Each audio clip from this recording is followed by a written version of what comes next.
A while back, I was giving a presentation for a group on a topic totally unrelated to LASIK, but it must have been obvious that I was having a lot of trouble with my eyes. I kept rubbing them, and every break I was putting in eye drops. And someone asked me, "What is wrong with your eyes?" And I told them I had a significant misfortune with a LASIK eye surgery experience, and that part of my mission now was helping other people ask the right questions and do the right research so that hopefully I could prevent other people from going through what I'd gone through. Well, it so happened that in the room there were some people who worked at an eye clinic that did laser eye surgery. Now, you would think that as I told that story, their concern would have been, "Oh, what went wrong? How can we help fix it?" Because we're concerned medical professionals. How can we make sure that whatever happened to him doesn't happen in our clinic? Let's investigate this. You would think that's what would have happened. But unfortunately, that was not the case. No, they filed a complaint with the conference organizer.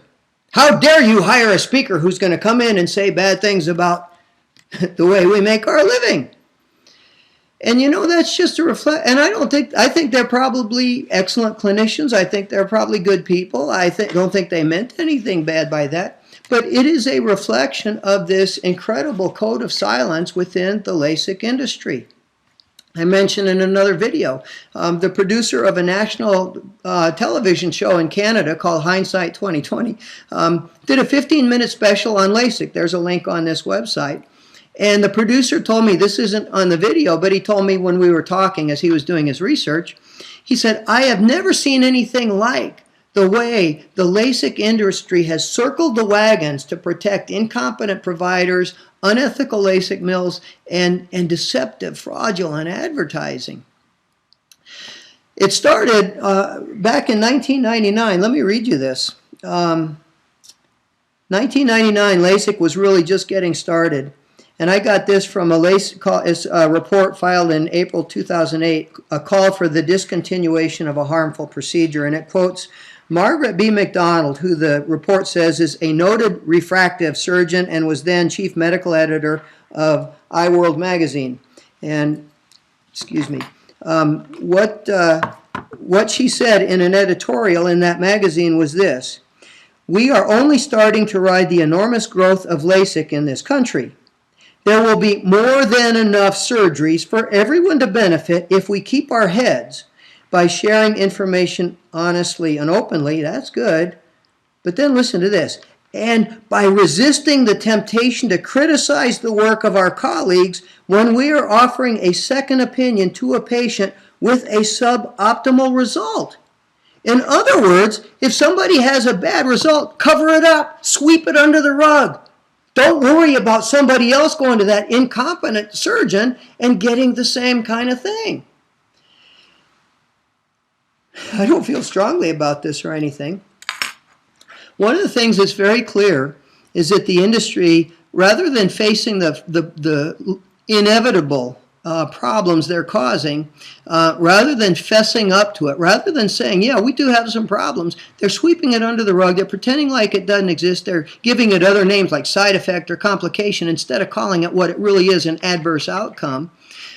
They are clearly not reporting adverse outcomes to the Food and Drug Administration, because if they were, LASIK would have been outlawed by today, because their failure rate is far in excess of what the FDA would allow, which is why they call things like dry eye disease caused by LASIK a side effect and not a complication of the surgery.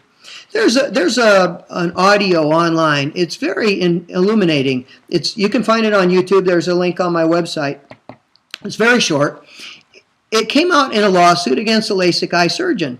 And it is a conversation between 3 of the nation's top LASIK eye surgeons and the manufacturer of the equipment that they're using.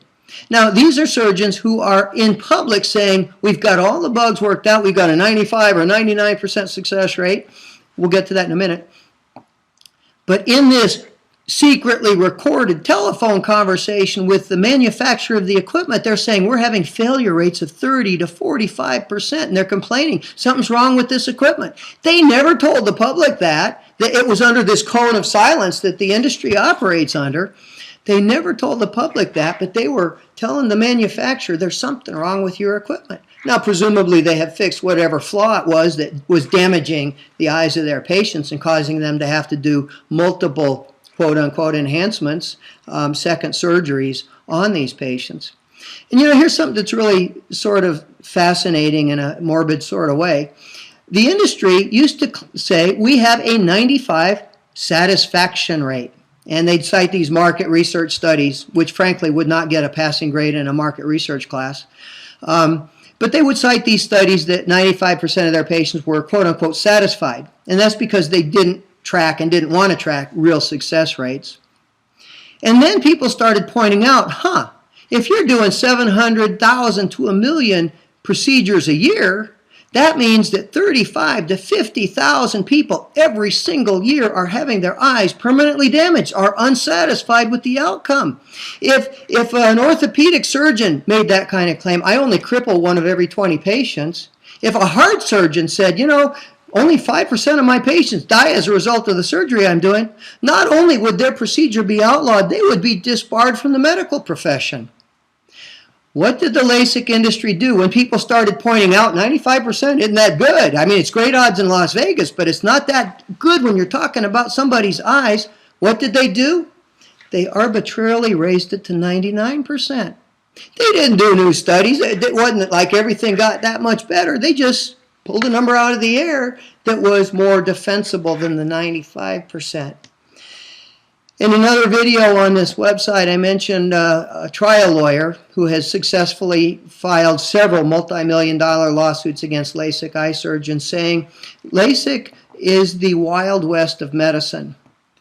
Because of this code of silence that the industry practices, because they have taken the advice to never say a bad thing about another LASIK surgeon, no matter how many bad outcomes they have, no matter how incompetent they are, no matter how fraudulent their advertising, no matter how unethical their practice, never say anything bad about another LASIK eye surgeon. You don't know whether they're good or not.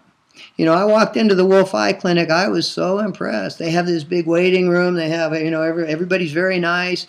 The surgeon comes in wearing his white lab coat and all looks very professional. I had no way of knowing that when they said, Joe, you're a perfect candidate for LASIK eye surgery, they were lying to me. I had no way of knowing that they wrote in my medical record that I had blepharitis, a serious contraindication to LASIK, and that they had discussed it with me. Not true. In fact, I have a sneaky suspicion they wrote it long after the fact, after I started having all these problems, that it was a CYA note they put in there. I'll never be able to prove that. It's just my sneaky suspicion.